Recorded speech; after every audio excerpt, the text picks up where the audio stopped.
मेरे हस्बैंड बोले कि गोली मत मारो, तो इनको भी इधर शूट किया। इसको मार दिया गया, हम इसकी मजम्मत करते हैं।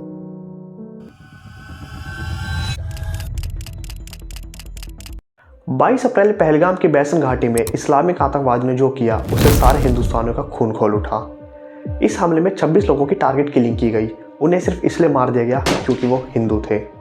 टेररिस्ट सिक्योरिटी फोर्सेस की यूनिफॉर्म में दोपहर के बैसन पहुंचते हैं और वहां टूरिस्ट की आइडेंटिटी चेक करने के बाद, ये कंफर्म करने के बाद कि वो हिंदू हैं, उन्हें पॉइंट ब्लैंक रेंज पे मार दिया जाता है। मुझे क्या बोलते भेलपुरी खाने से मेरा पति साइड में था, एक इंसान है, उसने उसको गोली मार दी यहाँ पे। उसने बोला कि शायद मुस्लिम नहीं है, उसने उसको गोली मार दी। इस वीडियो में जो भी इन्फॉर्मेशन दी गई है वो different sources and news article से ली गई है, जिसकी सारी डिटेल्स आपको डिस्क्रिप्शन में मिल जाएगी। इस हमले की जिम्मेदारी द रेजिस्टेंस फ्रंट ने ली है, जो लश्कर-ए-तैयबा का एक हिस्सा है। एनआईए की जांच में पता चला है कि इस हमले में पाकिस्तानी की इंटेलिजेंस आर्मी आईएसआई और पाकिस्तान आर्मी दोनों का हाथ है। जम्मू एंड कश्मीर की पुलिस ने 3 स्केचेस भी रिलीज किए हैं सस्पेक्टेड टेररिस्ट के। इसके अलावा सिक्योरिटी फोर्सेज ने भी एक सस्पेक्टेड टेररिस्ट की फोटो रिलीज करी। इन्वेस्टिगेशन से यह भी पता चला है कि एक टेररिस्ट जिसका नाम हाशिम मूसा बताया जा रहा है, वो पाकिस्तान फोर्सेज का पैरा कमांडो है और इन आतंकवादियों ने हेलमेट माउंटेड कैमरे से पूरे हमले को रिकॉर्ड किया है। जब भी कोई हाई लेवल डेलीगेशन इंडिया आता है तब इंडिया के खिलाफ साजिशें शुरू हो जाती हैं। 2020 में जब ट्रंप आया था तब दिल्ली में दंगे हुए थे। क्लिंटन के टाइम पे भी कुछ ऐसा ही हुआ। अब जब US vice president JD Vance Bharat आए हैं तो अब पहलगाम में ये अटैक हुआ। और इसी बीच ये बात भी निकल कर आ रही है कि इस अटैक के पीछे पाकिस्तान के साथ चाइना भी हो सकता है, क्योंकि चाइना एक बिजनेस कंट्री है और जो अभी अमेरिका और चाइना का ट्रेड वॉर चल रहा है, इसकी वजह से बहुत से बिजनेसेस इंडिया में शिफ्ट हो रहे हैं, जो कि चाइना नहीं चाहता। और कोई भी कंपनी किसी ऐसे कंट्री में इन्वेस्ट नहीं करेगी जहां वॉर लाइक सिचुएशन हो। तो हो सकता है कहीं ना कहीं चाइना ने पाकिस्तान को सपोर्ट किया इस अटैक में, ताकि हमारी भारत की छवि खराब हो सके और इन्वेस्टर्स यहाँ इन्वेस्ट ना करें। चाइना के इन्वॉल्वमेंट पर अभी स्पष्ट जानकारी नहीं है और ये भिखमंगा पाकिस्तान जो दूसरों के टुकड़ों पर पल रहा है, वो खुद अंदर से टूटा हुआ है। पाकिस्तान में इंटरनल बहुत सारे कम्युनल वॉर्स चल रहे हैं। बलोचिस्तान लगभग इंडिपेंडेंट हो गया है। सिंध और पाकिस्तान के पंजाब में 6 न्यू कैनल्स प्लान को लेकर वाटर वॉर चल रहा है और 6 अप्रैल से ही पाकिस्तान में प्रोटेस्ट हो रहे हैं। 21 अप्रैल को प्रोटेस्ट कैंप पर फायरिंग हुई, जिसमें 3 लोग घायल हो गए और इसके रिएक्शन में सिंध बार काउंसिल ने एक बड़े प्रोटेस्ट के होने का इशारा किया। पाकिस्तान टूटने की कगार पर है, इसलिए उन्हें एक ऐसा एक्शन लेना था जिससे वहाँ की पब्लिक पाकिस्तान आर्मी के पीछे यूनाइट हो सके। तो हो सकता है ये हमला इसलिए भी हो ताकि पाकिस्तान के अगेंस्ट इंडिया रिएक्ट करेगा तो पाकिस्तान आर्मी पब्लिक की सिंपैथी लेकर उन्हें कंट्रोल कर सके, उन्हें अपने साथ कर सके। धर्म के नाम पर किए गए इस आतंकी हमले के पीछे पाकिस्तान का कोई बड़ा मास्टर प्लान हो सकता है, जिससे उनकी theory bleed India with 1000 cuts justify हो। क्योंकि अगर उन्हें सिर्फ एक आतंकी हमला करना था तो वो वहाँ ओपन फायरिंग करके और ज़्यादा कैजुअलिटी कर सकते थे, लेकिन उन्होंने सिर्फ हिंदुओं को टारगेट किया, उनसे कलमा पढ़वाया, उनकी पैंट उतरवाई। जैसे ही आया सामने बस हिंदू मुसलमान को अलग किया और शूट कर दिया और खड़ा रहा वहाँ पे जब तक ये लोग तड़प तड़प के मरे। पाकिस्तान बहुत अच्छे से जानता है कि वो हमसे कभी भी डायरेक्ट वॉर या जमीनी लड़ाई नहीं जीत सकता, इसलिए वो धार्मिक मतभेद को बढ़ावा देता है, जिससे हमारे देश के हिंदू मुस्लिम आपस में लड़े, कम्युनल क्लैशेस हो। ये इनके न्यूज़ रिपोर्टर भी एडमिट कर चुके हैं। पाकिस्तान ने 2 बहुत स्मार्ट कार्ड्स खेले। एक, हमने सिखों को रिलीफ दिया है, Kartarpur would stay open. The only relief that has been given to Indian citizens it's Sikh community, which is going to fuel their internal rift कि पाकिस्तान को हमसे कोई मसला नहीं है, and it's a clever move. I appreciate it. पर क्या हमारा दुश्मन सरहद के सिर्फ उस पार है? एक बार मेजर गौरव आर्या की ये वीडियो देखो।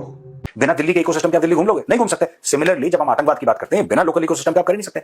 आप आइसोलेशन में, आपने कहीं खाना खाया होगा, नंबर 1, आप कहीं रात को रुके होंगे, 1-2 दिन आप जंगल में रुक जाएंगे। आप देखो, सुनो, अगर आपको पहलगाम जैसा कोई अटैक करना है, ठीक है, आपने रेकी करी होगी, राइट? आपने पहले पूरा इलाका देखा होगा कि यहां से फौजी पेट्रोल आता है कि नहीं आता, अगर आता है तो कितने बजे आता है, अगर वो वेरिएशन होता है तो एक हफ्ते का क्या वेरिएशन है उनका, ये आपने स्टडी करा होगा। आप स्टडी करोगे सनराइज कितने बजे और सनसेट कितने बजे है। आप ये देखोगे कि जब से मैंने गोली चलाई और मैं जंगल गया, मैंने आम लोगों को मारा या जिनकी भी हत्या मैंने करी, इनोसेंट लोगों की, उसके बाद मैं जंगल में गया, रोड हेड कितना दूर है।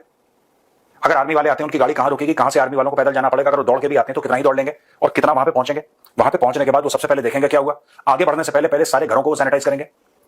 कैसा ना हो कि वो आगे दौड़े और पीछे से आतंकवादी, दे डोंट नो ना, आप समझ रहे हो, आपको सैनिटाइज करके चलना पड़ता है। फौज तो ऐसे नहीं चलती ना, फौज सैनिटाइज करके चलती है। तो फिर आप आगे जाके देखोगे तब तक हम लोग कहां तक यार, this can not be done without local support. आप बिना लोकल सपोर्ट के एक सैलानी के तौर पे, एक टूरिस्ट के तौर पे आप एयरपोर्ट से होटल नहीं पहुंच सकते बिना सपोर्ट। आप क्या बात कर रहे हैं? हमले के बाद कश्मीर में सुरक्षा बलों ने बड़े पैमाने पर क्रैकडाउन किया।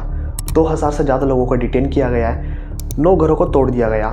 पाकिस्तान की सीमा भारत के 4 राज्यों से लगती है, जम्मू एंड कश्मीर, पंजाब, राजस्थान और गुजरात, जिसमें जम्मू एंड कश्मीर सबसे ज़्यादा 1222 किलोमीटर शेयर करता है। उसके बाद राजस्थान 1170, फिर गुजरात और पंजाब 506 और 425 किलोमीटर बॉर्डर शेयर करते हैं। अब सवाल ये उठता है कि ऐसी सब घटनाएं सिर्फ कश्मीर में ही देखने को क्यों मिलती हैं।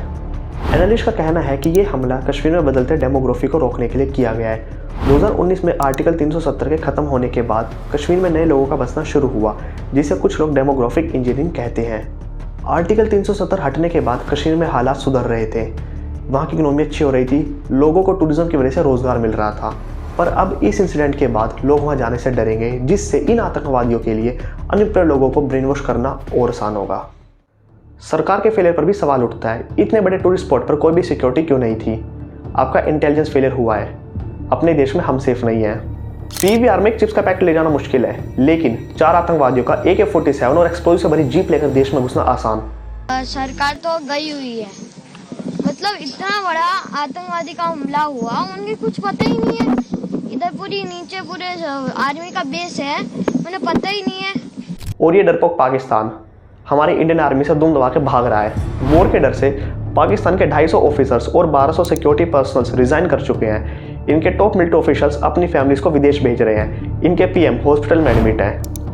पाकिस्तानी आर्मी चीफ असीम मुनीर के परिवार ने हाल ही में देश छोड़ा था और अब खबर है कि PPP के अध्यक्ष बिलावल भुट्टो का परिवार पाकिस्तान छोड़कर कनाडा भाग गया है। 1947 के बाद पाकिस्तान के 29 PM बने, लेकिन आज तक एक भी ऐसा PM नहीं है जिसने अपने पूरे 5 साल कंप्लीट किए हो। अगर थोड़ा ध्यान अपने देश पर दिया होता ना, तो आज तुम भूखे नहीं मर रहे होते।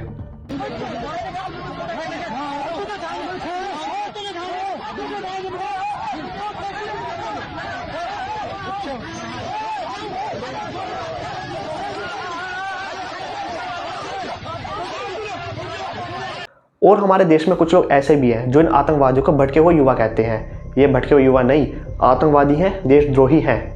और हमें सैयद आदिल जैसे कश्मीरी चाहिए जो अपनी जान की परवाह किए बगैर अपने घर आए टूरिस्ट की जान बचाने के लिए लड़ पड़ा। हमें ऐसे कश्मीरी चाहिए। और जितना बटोगे उतना कटोगे, फिर चाहे रिलीजन हो, कास्ट हो, लैंग्वेज हो। एक हिंदुस्तानी हर चीज़ में बटा हुआ है, कहीं नॉर्थ और साउथ इंडिया को लेकर, तो कहीं लैंग्वेज के बेस पे। और ये आतंकवादी हिंदुओं से ज़्यादा हमारे देश के मुसलमानों से नफरत करते हैं, क्योंकि इस इंसिडेंट के बाद हमारे देश के जो सच्चे मुसलमान हैं उनको भी गलत नज़रिए से देखा जा सकता है।